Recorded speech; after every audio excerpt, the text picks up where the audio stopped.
بسم اللہ الرحمن الرحیم۔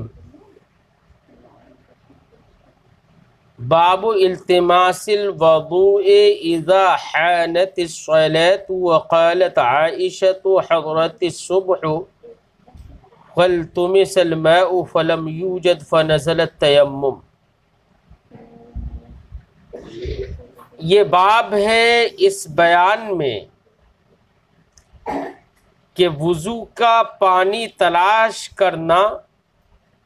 جب نماز کا وقت قریب ہو جائے، تو نماز کا وقت قریب ہونے کی صورت میں پانی اولاً تلاش کیا جائے۔ اگر پانی نہ ملے تو پھر ایسی صورت میں تیمم کر لیا جائے، کیونکہ آیت تیمم ایسے ہی موقع سے وارد ہوئی تھی کہ حضرت عائشہ صدیقہ رضی اللہ تعالی عنہا نے بیان فرمایا ہے کہ صبح کی نماز کا وقت قریب تھا، صبح کی نماز کا وقت ہو گیا تھا، لوگوں نے تلاش کیا پانی لیکن پانی نہیں ملا۔ سرکار دو عالم صلی اللہ علیہ وسلم کی بارگاہ میں لوگوں نے شکایت کی کہ یا رسول اللہ پانی نہیں ہے وضو کرنے کے لیے۔ تو نبی کریم صلی اللہ علیہ وسلم نے انتظار کیا کہ اللہ نے وحی نازل فرمائی فَإِن لَّمْ تَجِدُوا مَاءً فَتَيَمَّمُوا صَعِيدًا طَيِّبًا، یعنی آیت تیمم نازل ہوئی۔ تو اس آیت تیمم میں یہی فرمایا گیا کہ اگر پانی نہ ملے فَإِن لَّمْ تَجِدُوا مَاءً فَتَيَمَّمُوا، تو اس آیت تیمم سے یہ معلوم ہوا کہ پانی اگر نہ ملے تب تیمم کرے، اگر پانی آدمی کو مل جائے، قدرت علی الماء ہو، ماء کافی پر قدرت ہو، تو ایسی صورت میں تیمم کرنا جائز نہیں ہے۔ اور یہ بات تبھی معلوم ہوگی جب کہ پانی تلاش کرے گا، تبھی تو سمجھ میں آئے گا کہ پانی ملا یا نہیں ملا۔ اس لیے امام بخاری نے یہ باب باندھا، فرمایا باب التماس الوضو، واو کے فتحے کے ساتھ اس کا معنی ہوتا ہے وہ پانی جس سے وضو کیا جائے۔ باب التماس الوضو اذا حانت الصلاۃ، یہ باب ہے اس بیان میں کہ وضو کا پانی تلاش کرنا جب نماز قریب ہو جائے۔ اور حضرت عائشہ نے کہا حضرت صبح، صبح کی نماز قریب ہوئی، حاضر ہوئی، فَلْتُمِسَ الْمَاءُ، تو پانی تلاش کیا گیا، فَلَمْ يُوجَد، تو پانی نہیں پایا گیا، فَنَزَلَ التَّيَمُّمُ، تو آیت تیمم نازل ہوئی۔ امام بخاری علیہ الرحمہ حدیث ذکر کرتے ہیں، فرماتے ہیں حدثنا عبداللہ ابن یوسف، ہم سے حدیث بیان کی عبداللہ ابن یوسف نے، قال، انہوں نے فرمایا اخبرنا مالک عن اسحاق ابن عبداللہ ابن ابی طلحہ عن انس ابن مالک، وہ فرماتے ہیں ہمیں خبر دی مالک نے، وہ روایت کرتے ہیں اسحاق ابن عبداللہ ابن ابی طلحہ سے، وہ روایت کرتے ہیں عن انس ابن مالک، حضرت انس ابن مالک سے، انہو قال، کہ انہوں نے ارشاد فرمایا رأیت رسول اللہ صلی اللہ علیہ وسلم، میں نے رسول کریم علیہ تحیۃ و تسلیم کو دیکھا، وحان صلاۃ العصر، اس حال میں کہ عصر کی نماز کا وقت قریب ہو گیا، نماز عصر قریب ہو گئی، وَالْتَمَسَ النَّاسُ الْوَضُوءَ، تو لوگوں نے پانی وضو کا تلاش کیا، فَلَمْ يَجِدُوا، تو پانی نہیں پایا، فَأُتِيَ رسول اللہ صلی اللہ علیہ وسلم بِوَضُوءٍ، تو رسول کریم علیہ تحیۃ و تسلیم کی بارگاہ میں وضو کا پانی لایا گیا، یعنی تھوڑا سا پانی جو بھی تھا وہ تھوڑا سا پانی سرکار کی بارگاہ میں لایا گیا۔ اب جب پانی تلاش کر لیا، پانی نہ ملا، تب تو عقل کا تقاضا یہ تھا کہ خاموشی سے بیٹھ جاتے اور نبی کریم صلی اللہ علیہ وسلم سے عرض کرتے یا رسول اللہ پانی ہے نہیں، اب تو تیمم کر لیا جائے۔ لیکن صحابہ کرام کا عقیدہ دیکھیے، ان کو یقین تھا کہ سرور کائنات صلی اللہ علیہ وسلم کو اللہ نے مختار کل بنایا ہے، بارگاہ رسالت مآب میں جب جائیں گے تو کسی بھی پریشانی کا حل انشاءاللہ ضرور نکلے گا۔ اسی لیے سرکار کی بارگاہ میں سرکار سے پوچھا نہیں پہلے، لیکن عقیدہ صحابی تھا کہ صحابہ اکرام سرکار کی بارگاہ میں تھوڑا سا پانی لے کر آئے، اور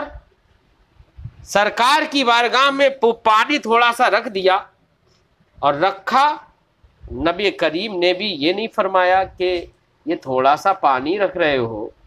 اس سے نہ وضو ہوگا، کیوں رکھ رہے ہو یہ پانی؟ سرکار نے بھی منع نہیں فرمایا۔ کیوں؟ سرکار کو بھی یقین تھا کہ صحابہ بلا وجہ میں لے کر نہیں آ رہے ہیں، انہیں یقین ہے، میری ہر بات کا یقین ہے انہیں، اور سرکار کو یہ بھی یقین تھا کہ میں جب بارگاہ خدا بندی میں کچھ عرض کر دوں گا تو خدا تعالی میری بات کو ضرور قبول فرمائے گا اور میرے ہاتھ پر معجزے کا اظہار فرما دے گا۔ تو کدی دونوں طرف سے کہیں پر انکار نہیں،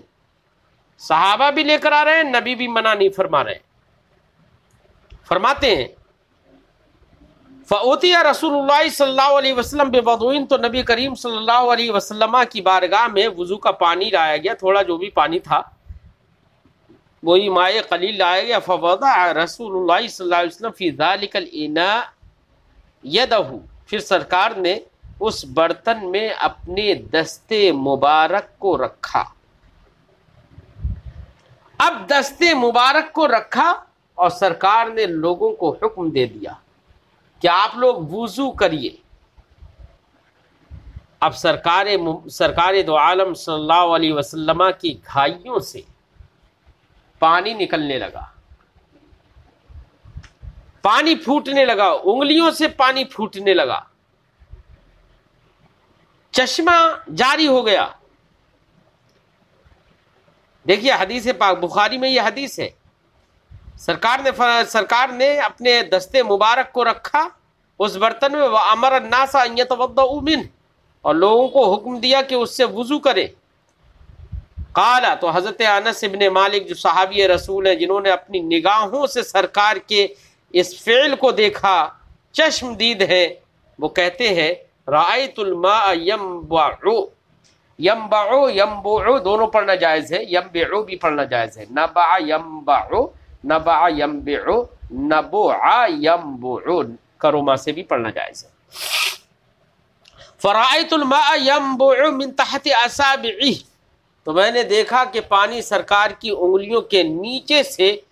پھوٹ رہا ہے، یعنی چشمہ جاری ہو گیا۔ حتی توضؤوا من عند آخرہم، یہاں تک کہ تمام صحابہ نے، من عند آخرہم بولا جاتا ہے، اس سے کنایہ ہوتا ہے جمیع سے، یعنی معنی ہوا کہ تمام صحابہ نے وضو کر لیا۔ اب تمام صحابہ نے وضو کر لیا، پانی تھوڑا سا تھا برتن میں، نبی نے ہاتھ ڈال دیا، پانی اتنا پھوٹا، تمام صحابہ نے وضو کر لیا۔ اس سے اور بڑھ کر کیا معجزہ ہوگا؟ لوگ اپنی نگاہوں سے دیکھ رہے ہیں۔ صحابہ کرام تو عادی تھے کہ نبی تو حل نکالیں گے، اسی لیے وہ بغیر پوچھے ہی پانی لے کر آ گئے۔ اس حدیث پاک سے ایک بات یہ بھی سمجھ میں آ رہی ہے کہ صحابہ کرام کو کیسے پتا کہ نبی کریم صلی اللہ علیہ وسلم کے دستے مبارک سے پانی نکل جائے گا، تھوڑا سا پانی سرکار کی بارگاہ میں لے کر چلے جاؤ۔ اس سے پتہ چلا کہ اس سے پہلے بھی وہ صحابہ نبی سے ایسا معجزہ دیکھ چکے ہوں گے کہ بغیر پوچھے ہی پانی لے کر چلے آئے۔ باب الماء، تو بہرحال اس حدیث پاک سے یہ بات تو سمجھ میں آئی کہ پانی تلاش کرنا چاہیے، جیسے کہ صحابہ کرام نے پانی تلاش کیا لیکن ملا نہیں، تو تھوڑا سا جو پانی تھا وہی سرکار کی بارگاہ میں لے کر چلے گئے۔ ٹھیک ہے، اور حضرت عائشہ صدیقہ رضی اللہ تعالی عنہا کی حدیث کو یہاں پر ذکر نہیں کیا ہے، جس میں یہ ہے کہ پانی تلاش کیا گیا فلم یوجد فنزل التیمم، تو آیت تیمم نازل ہوئی. وہ حدیث یہاں پر امام بخاری نے ذکر نہیں کی ہے، دیگر محدثین نے اپنی اپنی کتب میں تخریج کی ہے. موطا امام محمد میں آپ نے پڑھی ہوگی تفصیل سے وہ حدیث. باب الماء الذی، وہ وہی حدیث ہے جس میں حضرت عائشہ صدیقہ رضی اللہ تعالی عنہا کا ہار گم گیا تھا. عقد عائشہ والی حدیث، اس میں پوری تفصیل سے موطا امام محمد میں آپ پڑھیے. باب الماء الذی یغسل بہ شعر الانسان، یہ باب ہے اس پانی کے بیان میں الذی یغسل بہ شعر الانسان، جس سے انسان کے بالوں کو دھو لیا جائے، انسان کے بالوں کو دھو لیا جائے. تو کیا انسان کے بالوں کو اگر دھو لیا جائے تو کیا وہ پانی پاک ہوگا یا ناپاک ہوگا؟ اس سلسلے میں یہ باب امام بخاری باندھ رہے ہیں. یاد رہے انسان کے بال ایسی ہڈیاں انسان کی ہوں یا کسی اور چیز کی، اگر وہ نجس العین نہیں ہے تب، جیسے خنزیر نجس العین ہے اس کا تو ایک ایک بال بھی نجس ہے، لیکن جو نجس العین نہیں ہے اس کے بال ہڈیاں یہ سب پاک ہے. ایسی انسان تو نجس بھی نہیں ہے، تو انسان کے بال پاک ہے. اگر انسان کے بالوں کو پانی سے دھویا اور وہ ان بالوں میں کوئی نجاست نہ ہو تو صرف بالوں کے دھونے سے وہ پانی ناپاک نہیں ہوگا. ہاں مستعمل تو ہو جائے گا، وہ الگ بات ہے، لیکن مطہر اب بھی رہے گا. ازالہ نجاست اس سے کیا جائے، ازالہ نجاست ہوگا، طہارت دینے والا وہ پانی اب بھی رہے گا. امام بخاری اسی بات کو واضح کرنے کے لیے یہ باب باندھ رہے ہیں، باب الماء الذی یغسل بہ شعر الانسان، اس پانی کا بیان کہ جس کے ذریعے سے انسان کے بال کو دھو لیا جائے. وکان عطا، اب دیکھیے حضرت عطا کی قول کو یہاں پر ذکر فرماتے ہیں. حضرت امام بخاری فرماتے ہیں وکان عطا لا یرغى به بأسا، یہ حضرت عطا انسان کے بالوں کو دھوئے ہوئے پانی میں کوئی حرج نہیں دیکھتے.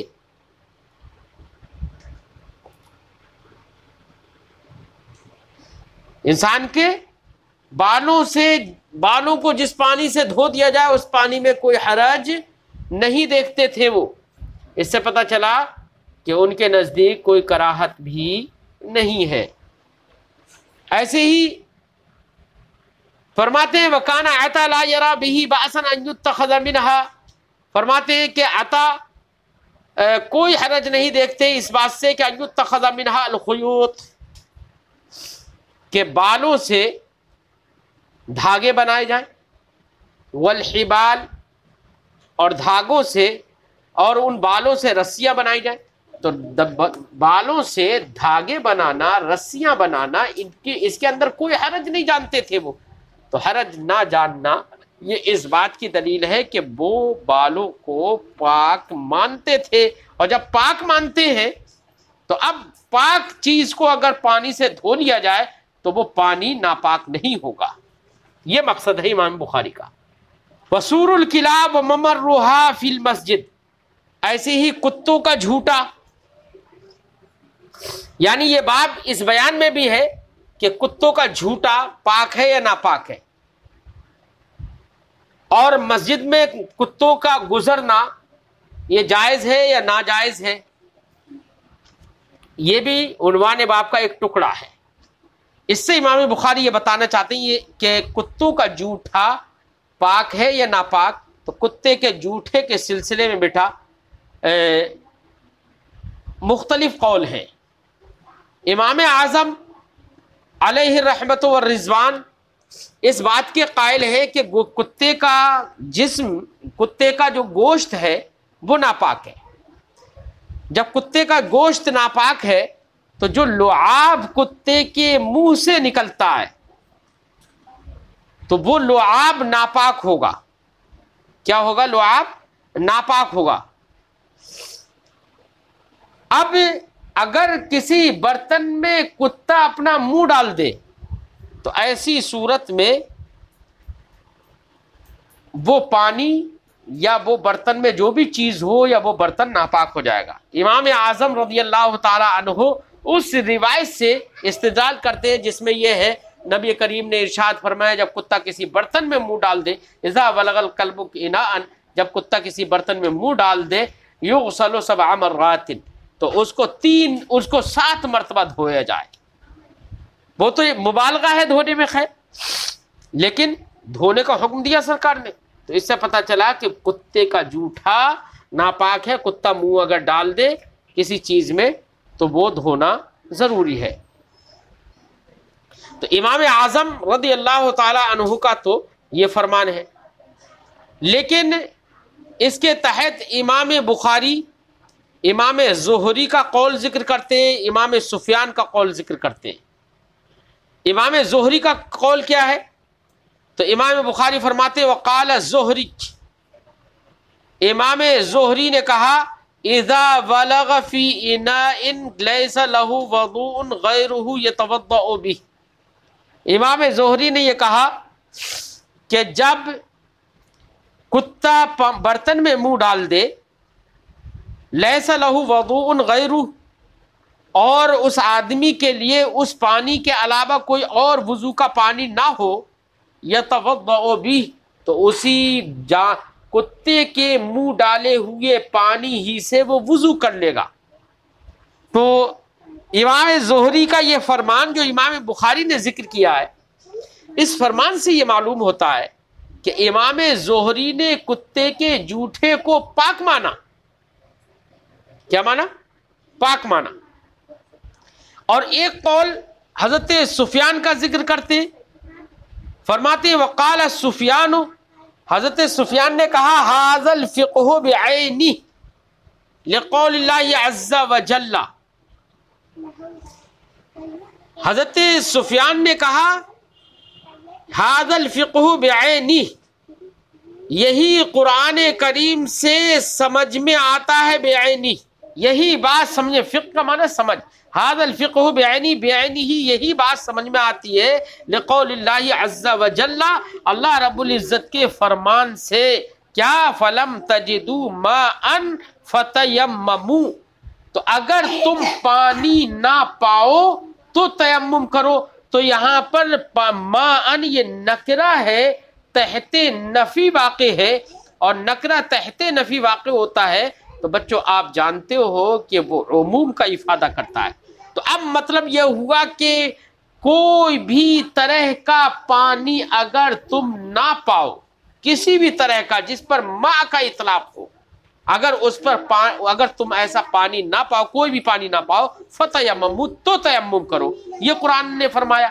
تو یہاں پر ماء یہ نکرہ تحت نفی واقع ہونے کی وجہ سے عموم کا افادہ کرے گا، لہذا جس پر بھی پانی کا اطلاق ہے، اگر پانی کا اطلاق ہوتا ہے اور اس کو پایا گیا تو ایسی صورت میں تیمم جائز نہیں ہوگا۔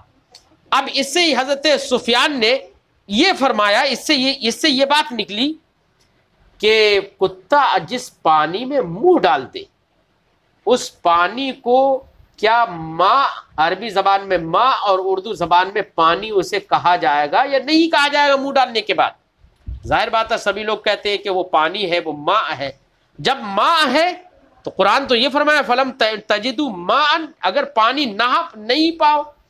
تو یہ تو پانی موجود ہے، ابھی جب پانی موجود ہے تو اس کا مطلب کتے کا منہ ڈالا ہوا پانی جب تک موجود ہے اس وقت تک تیمم کرنا جائز نہیں ہوگا۔ اور حضرت سفیان نے فرمایا بعینہ، یہی بات قرآن پاک سے سمجھ میں آتی ہے۔ اور فرمایا آگے وَھَذَا مَاءٌ، یہ کتے کا منہ جس پانی میں پڑا ہے وہ پانی ماء ہے، پانی ہے۔ وَفِي النَّفْسِ مِنْهُ شَيْءٌ، اور آگے فرمایا کہ اگر کتے کے منہ ڈال دینے کی وجہ سے دل میں کچھ کراہت ہو، وَفِي النَّفْسِ مِنْهُ شَيْءٌ، اس پانی سے دل میں کچھ کراہت ہو، یتوضأ بہ، تو ایسا کر لے گا کہ اس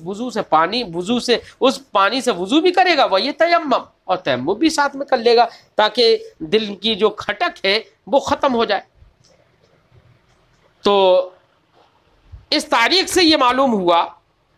کہ حضرت امام زہری کے نزدیک کتے کا جوٹھا پاک ہے، حضرت سفیان ثوری کے نزدیک مشکوک ہے، انہوں نے کہا کہ اگر دل میں کچھ شک ہو تو تیمم بھی ساتھ میں کر لے، لہذا اس پانی سے وضو بھی کرے اور تیمم بھی کرے، انہوں نے کہا۔ بات سمجھ میں آ گئی؟ اور میں نے آپ کو بتایا کہ حضرت امام اعظم رضی اللہ تعالیٰ عنہ کے نزدیک کتے کا جوٹھا ناپاک ہے، اس سے وضو کرنا جائز نہیں ہے۔ ایسے ہی جس برتن میں کتا منہ ڈال دے اس وہ برتن بھی ناپاک ہو جائے گا اور اس کا پانی بھی ناپاک ہو جائے گا، اس سے وضو کرنا جائز نہیں ہوگا۔ اگر دوسرا کوئی پاک پانی، طاہر و مطہر پانی میسر نہ آئے تو تیمم کر کے نماز پڑھے گا۔ یہ امام اعظم کا رضی اللہ تعالیٰ عنہ کا مذہب ہے اور ان کا فرمان ہے، ٹھیک ہے۔ اب یہاں پر جو انہوں نے حضرت سفیان ثوری نے جو آیت کریمہ سے استدلال کیا اور فرمایا فَلَمْ تَجِدُوا مَاءً فَتَيَمَّمُوا، بظاہر آپ کو تو سمجھ میں آیا کہ ما نکرہ ہے، تحت نفی واقع ہے، عموم کا افادہ کر رہا ہے۔ جب تک پانی کا اطلاق ہوگا وہ تب تک وہ چیز جس پر پانی کا اطلاق ہو رہا ہے وہ چیز جب تک پائی جائے گی اس وقت تک تیمم کرنا جائز نہیں ہوگا۔ آیت کریمہ سے یہ سمجھ میں آ رہا ہے کتے کا جوٹھا ہے جو پانی ہے اس کو ماں کہا جاتا ہے، تو کیا جواب دیں گے آپ؟ انہوں نے تو اس آیت کریمہ سے استدلال کر لیا۔ تو یہاں پر بیٹا جو آیت کریمہ ہے فلم تجدو کیا ہے، فلم تجدو ماء فتیمموا صعیدا طیبا، تو یہاں پر ماء سے مراد وہ پانی نہیں ہے جس پر ماء کا اطلاق ہو، کتے کے جھوٹے پر بھی ماء کا اطلاق ہوتا نہیں بیٹا، پانی تو سب ہوتے ہیں، جس پانی کے اندر نجاست گر جائے، کیا سفیان ثوری، کیا امام زہری اس پانی سے وضو کرنا جائز قرار دیں گے؟ جبکہ ماء کا اطلاق تو اس پر بھی ہو رہا ہے جس میں نجاست گری ہوئی ہے۔ کیا کوئی یہ کہہ سکتا ہے کہ وہ پانی نہیں ہے؟ بالکل پانی ہے، لیکن پھر بھی اس سے وضو کیوں جائز قرار نہیں دے رہے؟ حالانکہ پانی تو موجود ہے، پھر کیوں کہتے ہو کہ تیمم کرے جس میں نجاست گر گئی ہے؟ اس کا مطلب یہ ہوا کہ آیت کریمہ میں جو ماءن مذکور ہے، یہ ماءن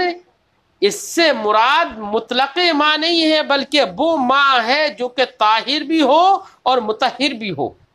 اگر اس کا مطلب یہ ہوا کہ اگر ماء طاہر مطہر پر قدرت نہ ہو، وہ نہ ملے تو تیمم کر لو، یہ معنی ہے۔ یہ معنی نہیں ہے کہ جب تک بھی پانی ملے اس وقت تک تیمم مت کرو اور جب پانی بالکل نہ ہو تو تیمم کرو، یہاں تک کہ کتے کا جوٹا بھی پانی ہے تو تیمم نہ کرنے کا حکم، ایسا یہ مراد نہیں ہے اس سے، بلکہ آیت کریمہ میں ماء سے مراد ماء طاہر مطہر ہے، یاد رکھیے۔ جواب ہو گیا؟ اچھا، حضرت امام شافعی علیہ الرحمت والرضوان تو کتے کو نجس العین ہی مانتے ہیں، ہمارے نزدیک وہ نجس العین نہیں ہے، ہاں اس کا گوشت ناپاک ہے، اس لیے وہ لعاب، اس کے منہ میں جو لعاب ہے وہ تو گوشت سے بنتا ہے،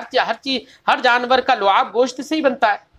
اس لیے اس کا لعاب ناپاک ہوگا، اس لیے منہ ڈالنے سے برتن ناپاک یا پانی ناپاک ہو جائے گا۔ لیکن امام شافعی کے نزدیک چونکہ ایک کتا نجس العین ہے، اس کا ایک ایک حصہ ناپاک ہے، تو اب ان کے نزدیک تو بدرجہ اتم پانی ناپاک ہو جائے گا۔ یہاں تک کہ پانی تو دور کی بات، اگر اس کا رواں، اس کا بال بھی اگر کسی کے جسم سے کسی برتن سے ٹچ ہو جائے یا کسی چیز سے ٹچ ہو جائے تو وہ تو کہیں گے کہ اس کے بال بھی ناپاک ہیں، اگرچہ گندگی الگ سے نہ لگی ہوئی ہو، اگرچہ اس پر پانی نہ ہو۔ اگر پانی لگا ہوا ہوگا تو امام اعظم بھی فرماتے ہیں کہ نیچے کا جو اس کا پسینہ ہے وہ پسینہ وہ پانی میں مل گیا ہوگا، اس لیے وہ ناپاک ہو جائے گا۔ لیکن امام شافعی کہتے ہیں، وہ کہہ رہے ہیں کہ اگر ایسے سوکھے بال بھی اگر کسی کو ٹچ ہو گئے تب بھی ناپاک ہو جائے گا وہ، کیوں؟ اس لیے کہ ان کے نزدیک کتا نجس العین ہے، ان کے نزدیک کتے کا حکم بالکل خنزیر جیسا ہے۔ حدثنا مالک بن اسماعیل، ہم سے حدیث بیان کی مالک ابن اسماعیل نے، قال انہوں نے کہا حدثنا اسرائیل، ہم سے حدیث بیان کی اسرائیل نے، وہ روایت کرتے ہیں عاصم سے وہ روایت کرتے ہیں عن ابن سیرین، حضرت محمد ابن سیرین سے، قال انہوں نے کہا قلت لعبیدہ، میں نے عبیدہ سے کہا، عندنا من شعر النبی صلی اللہ علیہ وسلم، ہمارے پاس نبی کریم صلی اللہ علیہ وسلم کے منہ مبارک ہے، اصبناہ من قبل انس، جو ہم کو حضرت انس ابن مالک کی جانب سے ملے ہیں، اور من قبل اہل انس، یا انس ابن مالک کے گھر والوں کی طرف سے ہمیں ملے ہیں۔ سرکار کے بال منہ مبارک ان کے پاس تھے۔ فقال، تو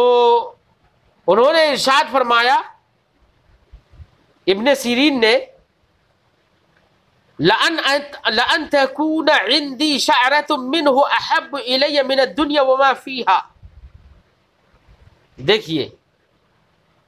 عرض فرماتے ہیں کہ لَأَن تَكُونَ عِنْدِي شَعْرَةٌ مِّنْهُ، سرکار کے منہ مبارک سے ایک بال بھی اگر میرے پاس ہو، احب الیہ، تو یہ میرے نزدیک زیادہ بہتر ہے، کس سے؟ من الدنیا وما فیہا، دنیا اور دنیا میں جو بھی ہے سب چیزیں سے، یعنی ساری دنیا کی دولتیں ایک طرف اور پیارے مصطفیٰ کا منہ مبارک ایک طرف،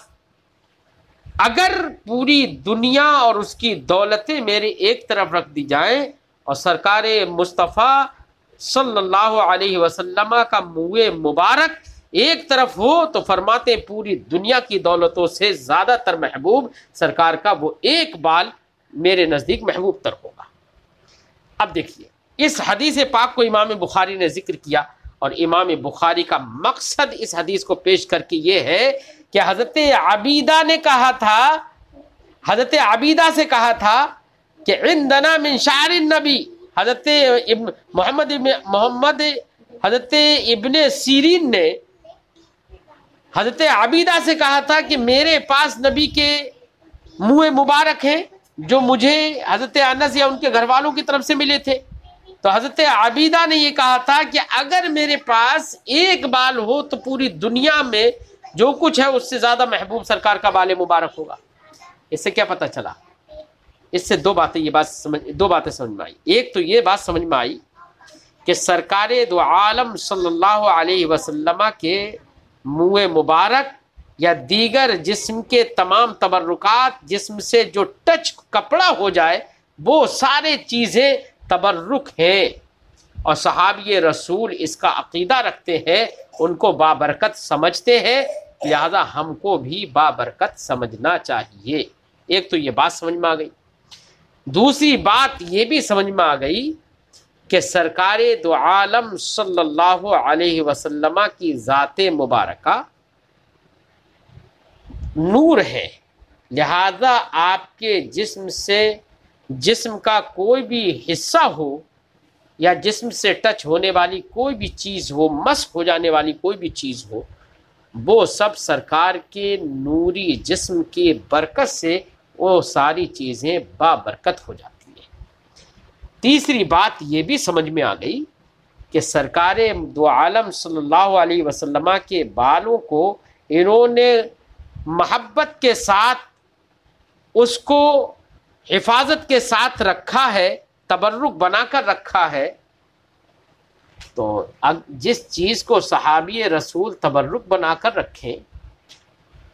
اور نبی کے زمانے میں نبی نے بال منڈوائے تو لوگوں نے ان کو اٹھا کر اپنے پاس محفوظ رکھ لیا، اور نبی نے منع بھی نہ فرمایا۔ اس سے یہ بات سمجھ میں آ گئی کہ بال پاک ہوتے ہیں، اگر ناپاک ہوتے بال تو ایسی صورت میں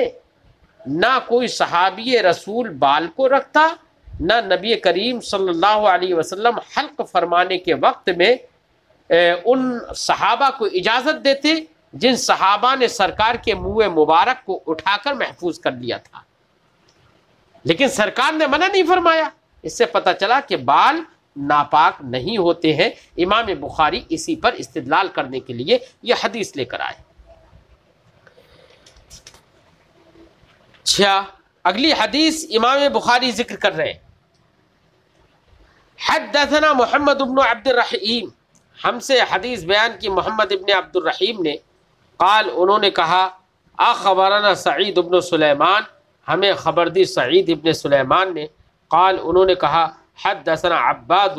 ہم سے حدیث بیان کی عباد نے، عن ابن عون، وہ روایت کرتے ابن عون سے، عن ابن سیرین، وہ روایت کرتے ابن سیرین سے، عن انس، وہ روایت کرتے ہیں حضرت انس سے ان رسول اللہ صلی اللہ علیہ وسلم لما حلق راسہ،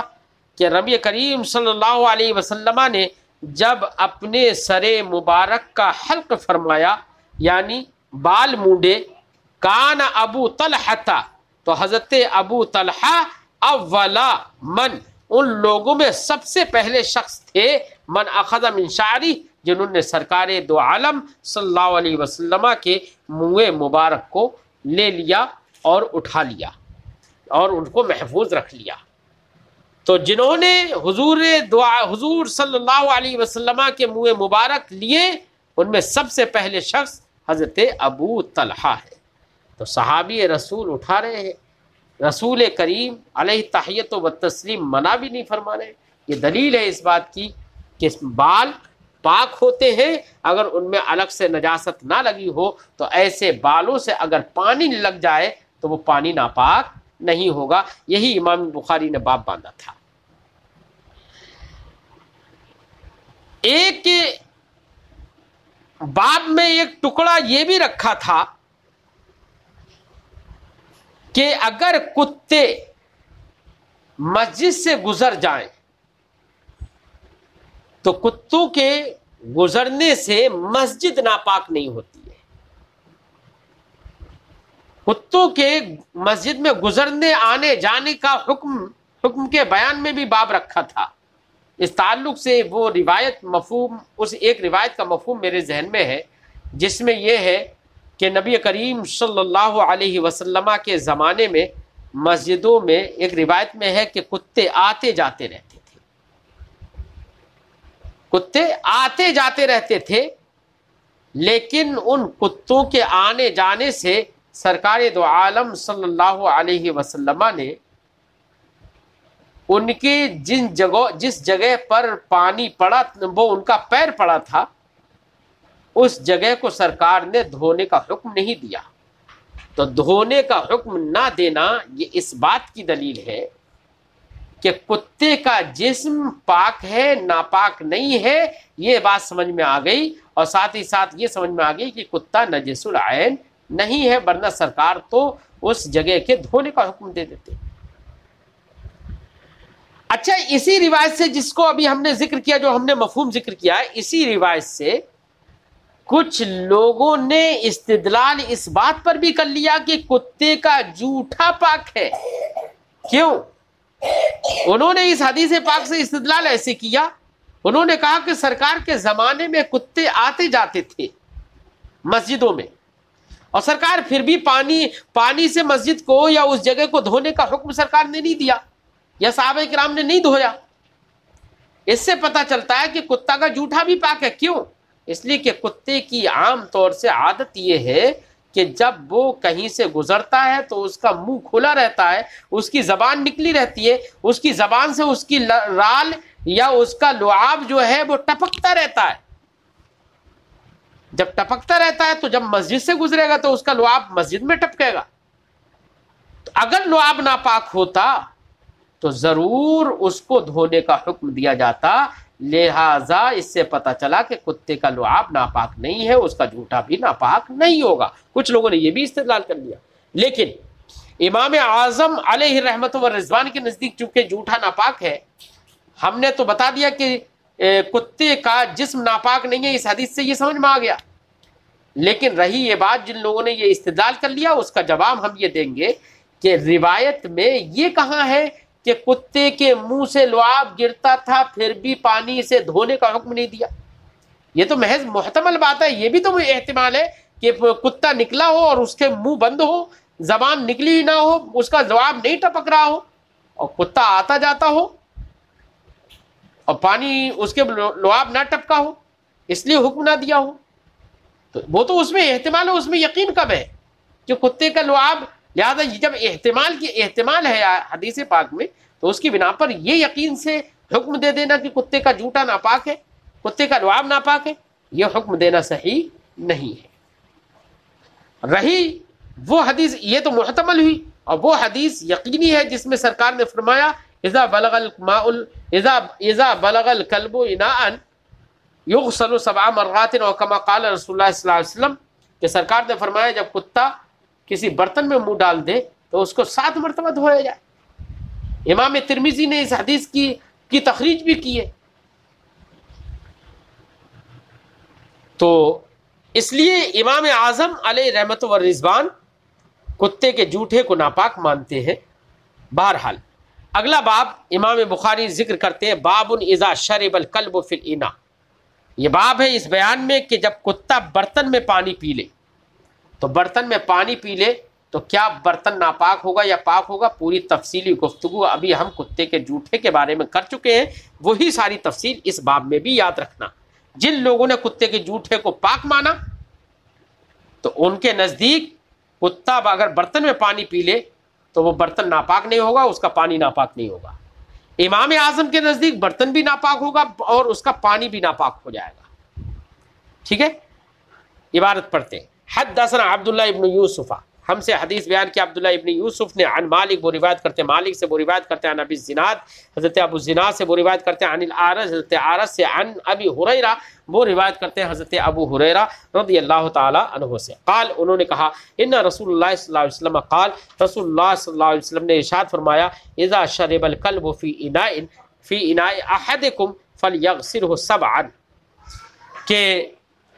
جب کتا تم میں سے کسی کے برتن میں پانی پی لے، فلیغسلہ 7، تو اس کو 7 مرتبہ دھوئے۔ کتنی مرتبہ؟ 7 مرتبہ دھونا، یہ مبالغہ کے طور پر ہے۔ ہمارے بزرگوں نے فرمایا کتے کے لعاب میں کچھ ایسے جراثیم ہوتے ہیں جو وہ انسان کے لیے نہایت ہی مضر ہوتے ہیں، اس لیے احتیاطاً مبالغے کے طور پر 7 مرتبہ دھونے کا حکم دیا، ورنہ تو برتن اگر اس کو قاعدے سے مانج لیا جائے، مٹی وغیرہ سے دھو لیا جائے اسے صحیح سے، تو وہ پاک تو ایک بار میں بھی ہو جائے گا اگر سکھا لیا جائے تو اب اس حدیث پاک سے کیا پتہ چلا کہ کتے کا جوٹا ناپاک ہے۔ احناف کی موافقت یہ حدیث کر رہی ہے، اسی مفہوم یہی ہے، الفاظ بدلے ہوئے جو امام ترمذی نے نقل کیے، جس کا مفہوم میں نے ذکر کیا تھا۔ اچھا، ایک روایت میں یہ بھی ہے کہ جب کتا برتن میں منہ ڈال دے تو 3 مرتبہ اس میں پانی سے دھو کر بہایا جائے، جیسے کہ وہ الفاظ اس طرح سے ہیں، کیا، اذا بلغ الکلب فی الاناء فاحرقہ ثم اغسلہ 3 مرات، کہ جب کتا برتن میں منہ ڈال دے تو اس پانی کو جو برتن میں ہے اس کو بہا دو، پھر اس برتن کو 3 مرتبہ دھو۔ ٹھیک ہے نا، تو یہ بھی اس سے بھی سمجھ میں آ گیا۔ اب اگلی حدیث امام بخاری ذکر کرتے ہیں، حدثنا اسحاق، ہم سے حدیث بیان کی اسحاق نے، قال، انہوں نے کہا، اخبرنا عبد الصمد، ہمیں خبر دی عبد الصمد نے، قال، انہوں نے کہا، حدثنا عبد الرحمن ابن عبداللہ، ہمیں خبر دی عبد الرحمن ابن عبداللہ ابن دینار نے، قال، انہوں نے کہا، سمعت ابی، میں نے اپنے والد کو سنا، عن ابی صالح، وہ روایت کرتے ہیں ابو صالح سے، عن ابی ہریرہ، وہ روایت کرتے ہیں حضرت ابو ہریرہ سے، عن النبی صلی اللہ علیہ وسلم، وہ نبی کریم صلی اللہ علیہ وسلم سے روایت کرتے ہیں، کیا، ان رجلا رأى کلبا، کہ پہلی امت میں، پہلی قوموں میں ایک آدمی نے کتے کو دیکھا، یاکل الثری من العطش، جو پیاس کی وجہ سے نمناک مٹی کو چاٹ رہا تھا، فاخذ الرجل خفہ، تو آدمی نے اپنے چمڑے کے خف اور موزے کو لیا، فجعل یغرف له بہ، تو اس موزے کے ذریعے سے اس کتے کے لیے چلو بھر، یعنی ہاتھوں میں لے کر پانی پلانے لگا۔ غرف یغرف، چلو لینا،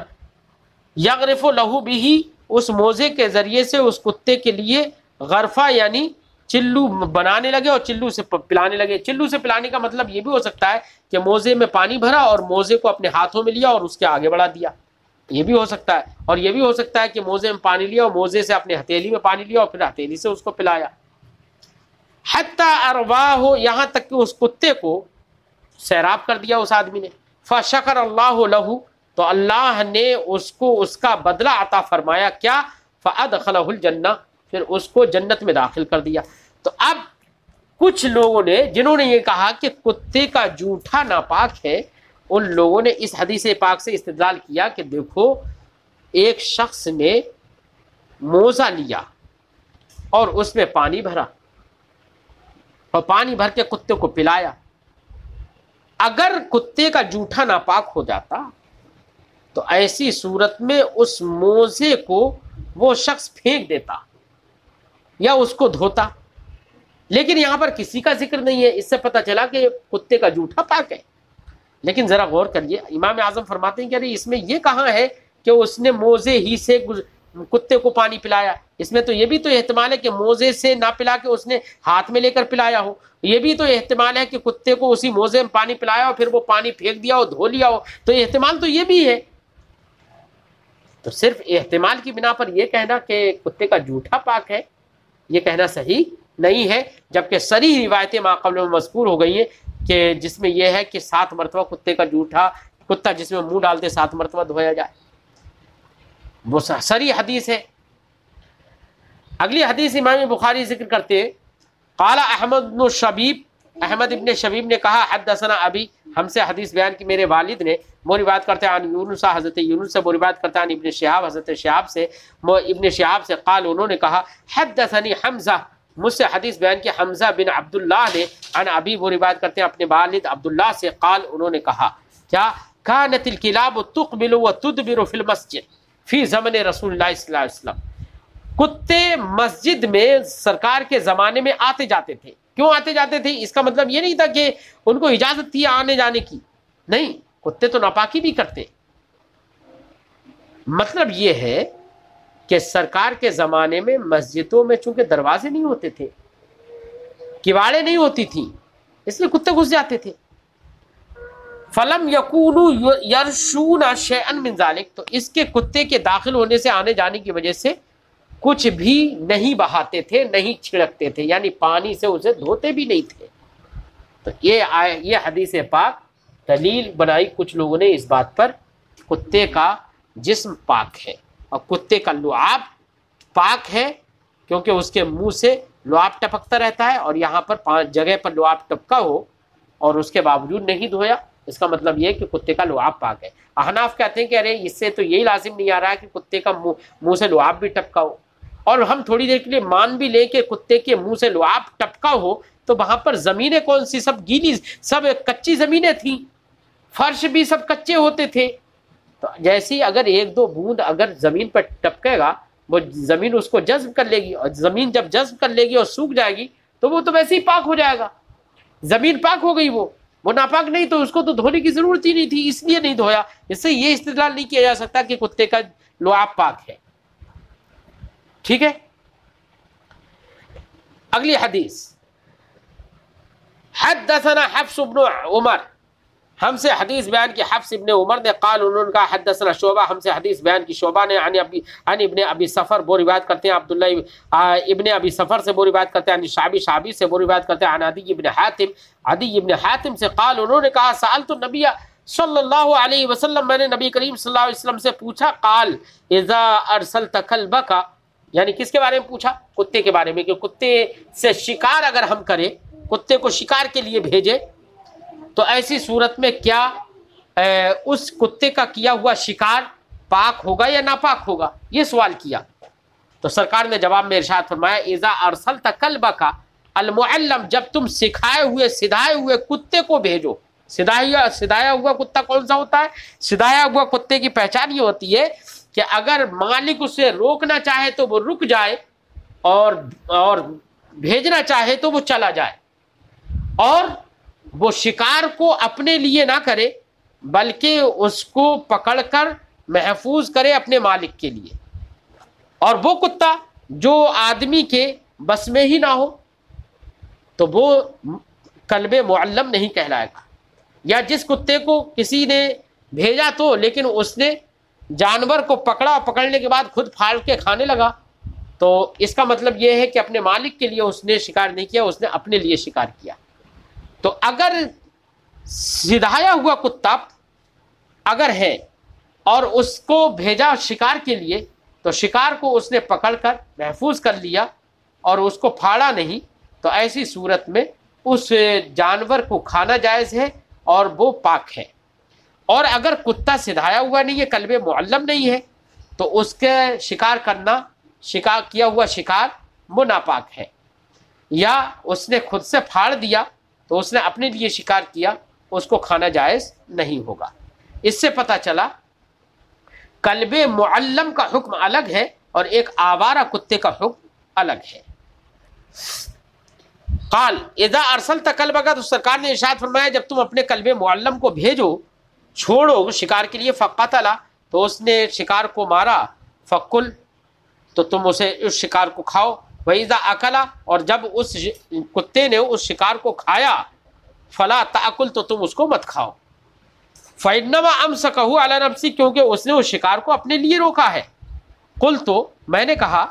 عرض کیا رسول اللہ، ارسل کلبی، میں اپنے کتے کو بھیجتا ہوں، کبھی کبھی ارسال کرتا ہوں، کتے کو چھوڑتا ہوں شکار کرنے کے لیے، فاجد معه کلبا آخر، تو میں دیکھتا ہوں کہ اس کے ساتھ کوئی دوسرا آوارہ کتا بھی مل جاتا ہے۔ قال، تو سرکار نے ارشاد فرمایا، فلا تأکل، تو تم مت کھاؤ، کیونکہ آوارہ کتے کا اس کو شکار کو پکڑ لینے سے شکار درست نہیں ہوگا۔ فإنما سمیت علی کلبک، کا سرکار نے فرمایا تم نے تو اپنے کتے پر بسم اللہ پڑھی ہے، ولم تسمی علی کلب آخر، دوسرے کتے پر بسم اللہ نہیں پڑھی۔ آپ اگر دوسرے کتے نے پکڑ کر جانور کو شکار کو مار دیا تو وہ تمہارے لیے کھانا جائز نہیں ہوگا۔ اس سے یہ ایک بات سمجھ میں آئی، کلب معلم ہو یا کسی نے بندوق چلائی شکار کی طرف، اور بندوق چلانے کے وقت میں یا چھری پھینک کر ماری یا تیر مارا، اور اس وقت اس نے بسم اللہ پڑھ لی ہے، قصدن پڑھ لی، یا یہ کہ پڑھی یا نہیں پڑھی، سہون بھول گیا، تب بھی اس کا کھانا، شکار کا کھانا جائز ہوگا۔ اور اگر کسی نے قصدن بسم اللہ پڑھنا چھوڑ دیا اور جانور مر گیا تو پھر اس کا کھانا جائز نہیں ہوگا۔ ٹھیک ہے، تو کلب معلم سمجھ میں آ گئی۔ شکاری کتے کا شکار 4 شرطوں کے ساتھ بیٹا جائز ہے۔ پہلی شرط تو یہ ہے کہ شکار پر چھوڑتے وقت بسم اللہ پڑھ لینا یہ ضروری ہے، اگر جان بوجھ کر نہ پڑھی تو شکار کو کھانا حرام ہے، اور اگر بھول گیا تب تو شکار کھانا جائز ہے، حلال ہے۔ دوسری شرط یہ ہے کہ شکاری جانور سدھایا ہوا ہو، یعنی معلم ہو، اور معلم یعنی سدھائے ہوئے کی پہچان ابھی ہم نے بتائی تھی کہ وہ مالک کے چھوڑنے سے فوراً شکار پر حملہ کرے، اور اگر وہ اسے روکنا چاہے تو فوراً رک بھی جائے۔ تیسری شرط یہ ہے کہ شکاری جانور شکار اپنے مالک کے لیے محفوظ رکھے، اگر خود سے کھانے لگا تو کھانا جائز نہیں ہوگا اس شکار کا۔